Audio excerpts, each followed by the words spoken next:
ಬಿಟ್ರೆ ಸಿಗರೇಟ್ ತಂಬಾಕು ಬೇಡೆ ಹಚ್ಚಿ ಬಿಟ್ರೆ ಗಂಜಾ ತರದ ಬಾಡೆ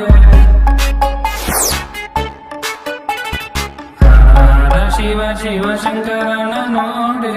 ಅವನಿಗೂ ಮಾಡಿದ ಗಂಜಾ ಮೋಡೆ ಹಿರಿಯರು ಎತ್ತೊಂದು ಹಳೆದಾಗಿದೆ ಬಾಂಗನ್ನ ಎಳೆಯೋದು ಹೊಸದಾಗಿದೆ ಎಣ್ಣೆನ್ನ ಹೊಡ್ಕೊಂಡ್ರೆ ಎಡವಡ್ಕೋರು ಭಂಗಿನ ಎಳ್ಕೊಂಡು ನಗುತ್ತಾ ಇರೋ